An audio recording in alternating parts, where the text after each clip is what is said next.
Tonight, we are catching one of Europe's best overnight trains. We'll be boarding the iconic Nightjet in Zurich, traveling overnight through the Alps to the Austrian capital Vienna.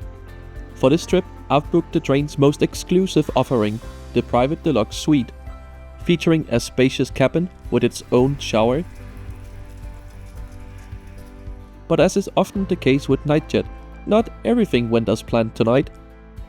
So join me for the next 10 hours overnight as I show you the full experience of catching the Nightjet. Our journey starts from the beautifully lit Zurich main station in the heart of the city. The first station roughly on this location opened back in 1847, but the building standing today is a slightly newer addition from 1871. Inside you'll find a magnificent main hall, although I do feel like it is quite empty. Along the sides of the hall there's a large selection of eateries and cafes, and it's also where you'll find the station's main ticket office. Not to forget the Nana sculpture floating across the main hall that's often used as a meeting point inside the station. Below ground you'll find a modern concourse filled with shops and facilities such as toilets and showers, opening alongside the addition of underground train platforms in 2014. But back above ground is where you'll find most of the station's platforms, and is also where most night trains usually depart from. Zurich Hauptbahnhof gets a lot of trains, with them departing every couple of minutes even this late in the evening.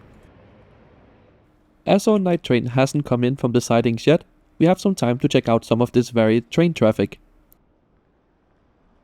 Of course, as we are here in Switzerland, which is known for its railway network, there's all sorts of domestic rail services, from local S-Bahn trains to ones going further afield. But the station is also a major international railway hub, with services such as the TGV Lyria coming in from Paris, German ICE services to and from cities such as Frankfurt and Berlin, and of course also these beautiful Stadler Girona trains used on Eurocity services towards Milan and the rest of Italy. Not long after, our train is pulled into the platform from the sidings. This train will actually consist of two different night train services, with the red and dark blue carriages being the Nightjet service bound for just Vienna, and these light blue and white carriages being a regular Euro night sleeper going to Budapest using carriages from MÁV, the Hungarian railway company. The carriages bound for Budapest will be detached during the night while we hopefully get a good night's rest. Hauling our train initially out of Zurich is this ÖBB RE420 locomotive, built from the mid-60s to the mid-1980s and capable of speed to up to 140 km an hour. Boarding the train tonight was actually quite chaotic, as somebody had already claimed my room by mistake. Don't blame them though, because there was a big mess up with the cabin reservation numbers, as our train was actually supposed to use one of these unique double-decker sleeper carriages. They were in their final weeks of service around the time I took this trip, and unfortunately were known to be quite unreliable. Instead tonight we have a Siemens Comfort Line sleeper carriage, which is generally regarded to be one of the best sleeper carriages in Europe, so it's hardly a downgrade. And after the lovely carriage attendant went around and made sure that everybody was in their correct rooms, let's go and check out our deluxe suite. Looks like a comfortable space to spend the next 10 hours. We end up departing Zürich Hauptbahnhof a minute behind schedule at 21:41. We'll have a closer look at the night amenity kit, including the complimentary sparkling wine, just after departure, but as we now navigate our way into darkness, let's take a closer look at the route map for tonight's journey.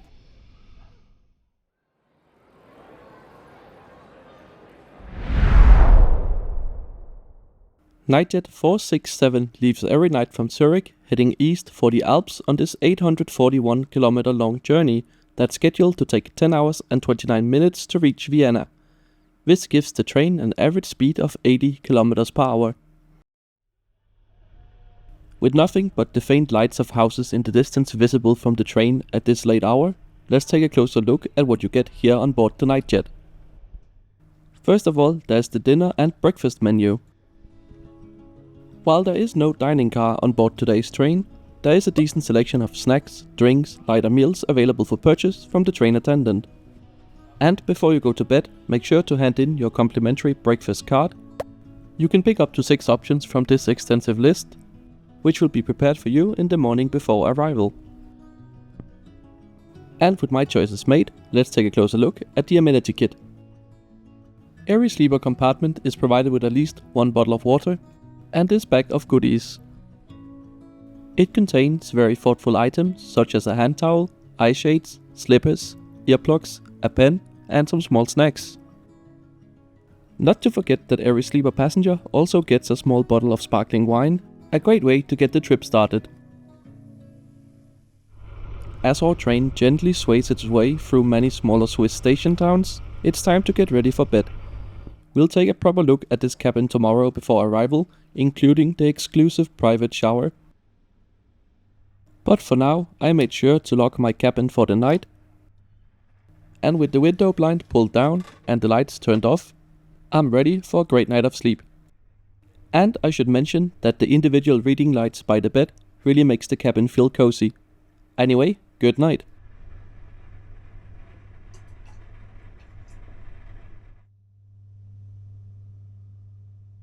I wake up a little before 6 AM as our train is stopped a bit outside of Wels' Hauptbahnhof.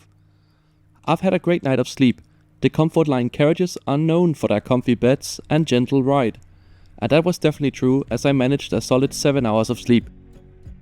And what a beautiful sunrise we are being treated to this morning.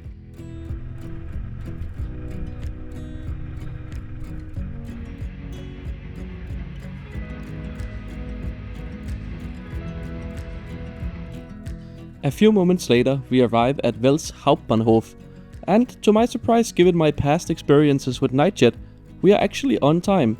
At least, sort of. Normally our train is scheduled to come through here around 10 minutes earlier, and it's not uncommon to hear stories from Nightjet where you might wake up expecting to be an hour away from your destination, only to find out you're multiple 100 kilometers away. But we got an email from Nightjet a couple of days before departure that our train would be diverted and run to a new schedule, arriving 10 minutes later in Vienna. So it was nice to see the delay didn't come as a surprise for once. As we get closer to Vienna, that means breakfast will soon be ready. But before that comes, let's have a look at the incredible cabin. It's got one of the most spacious solo beds on any European night train, and I had no trouble sleeping even on the side. Above the door and over the corridor, you will find plenty of space to store your luggage. And there's even these handy straps to prevent your luggage from falling down during the night. By the door, you'll find a control panel for the volume button of the announcements, as well as temperature and the light controls. Including a soft blue nightlight that's of course a little more effective during the night.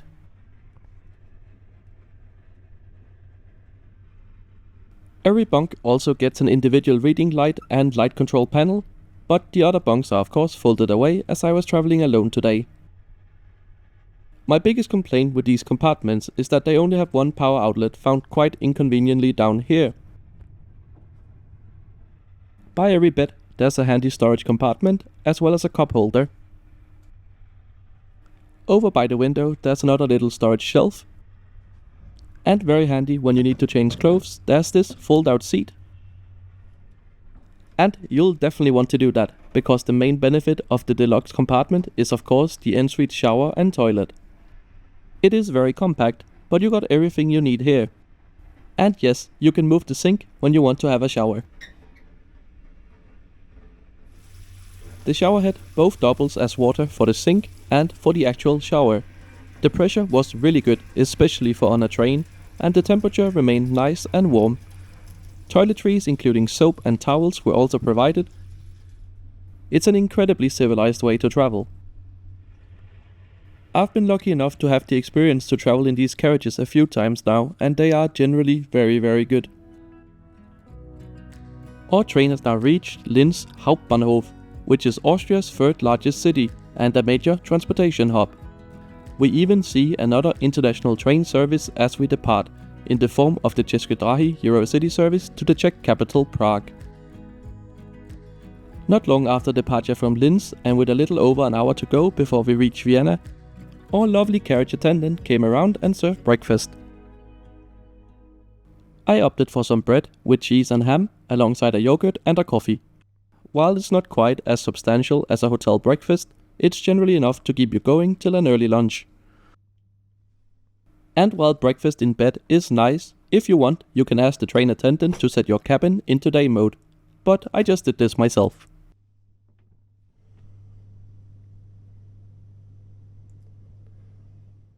I started enjoying my coffee and breakfast with a view of the passing scenery. We are almost in Vienna by this point, with just under an hour left to go. But we still need to go and check out the other accommodation offered on board the Nightjet, and talk about the floors with this train service. So, let's have a look at the rest of the options on board. Make sure to grab your keycard from the holder above the door handle, as you will need it to get back into the cabin. Not every room on the Nightjet comes with a private bathroom and shower, so at the end of the carriage you will find a shared one. And in some ways it's actually better. It's a lot more spacious, and the shower is a proper cabin that doesn't spill water everywhere. The toilet was also kept clean, so honestly it's not a bad option to save a few bucks and just make use of these shared facilities. The train also carries 2 couchette carriages, one of them of the newer comfort kind, and a more traditional one with more basic bunks. Couchettes are generally shared accommodation, but it's also often a lot cheaper than the sleeper carriage, and is a perfectly fine way to travel. The absolute cheapest option is to travel in the seats, but I can't say I recommend this if you're doing the full journey. You're not gonna feel very rested after a night in these. At the front of the train, we can see that we had our locomotive swapped during the night. This is one of ÖBB's Taurus locomotives, built by Siemens and capable of 230 km per hour.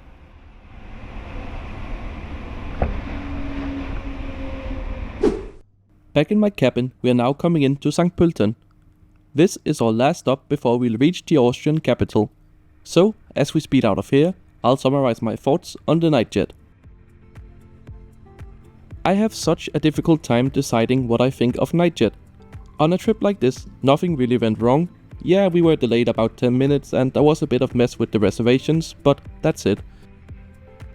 Overall, I had a great cabin with a comfy bed in a quiet compartment that rolled smoothly along the tracks. I even had a nice warm shower on board, a lovely train attendant who was excellent and really seemed to take great pride in her work, and I was served a decent breakfast too. But on the other hand, I've also had Nightjet experiences where I was unexpectedly delayed for over an hour, had a borderline rude carriage attendant, and ran into strange policies like collecting my bedding more than an hour before arrival. And I think that's what bothers me the most. It's the inconsistency of the experience, yet prices on Nightjet reflect charging something closer to a luxury product.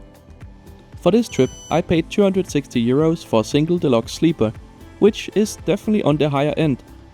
But considering a flight on this route would cost around €100 plus another, €150 for transport to the airport and a decent hotel in Vienna, I don't think the price is entirely unreasonable. My problem is when the price, as it often happens on Nightjet, creeps above 3, 4 and even €500. I really want to advocate for rail travel, like many of my fellow trip report creators here on YouTube, but I cannot say with a straight face that I think €500 for a Nightjet room is anywhere close to reasonable, especially given how inconsistent and unreliable the experience can be. So I guess my overall verdict is this. I enjoyed my trip on Nightjet this time, and when you can get a ticket for less than a flight and a hotel, it might even make economic sense. But paying 3, 4, €500 for this? Absolutely not. I love night trains, and in many cases they are more convenient, but in no way can I ever justify a multiple €100 premium over flying and getting an actual hotel room.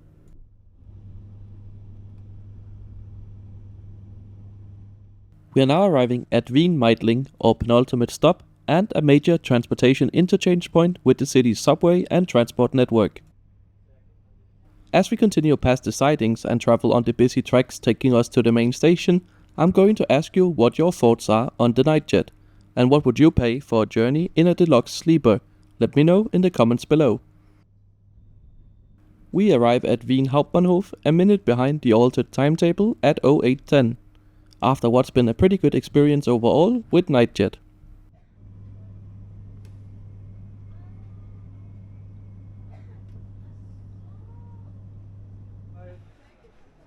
Thank you so much for joining me on this journey. If you want to see more videos like this, make sure you are subscribed to the channel, as I try to post a new one every Sunday. You can also follow me over on Blue Sky at intercitysimon.com. I usually post live from my travels in real time over there, so it's a great place to get a sneak peek at what videos might be coming on the channel in the future. Thanks for watching.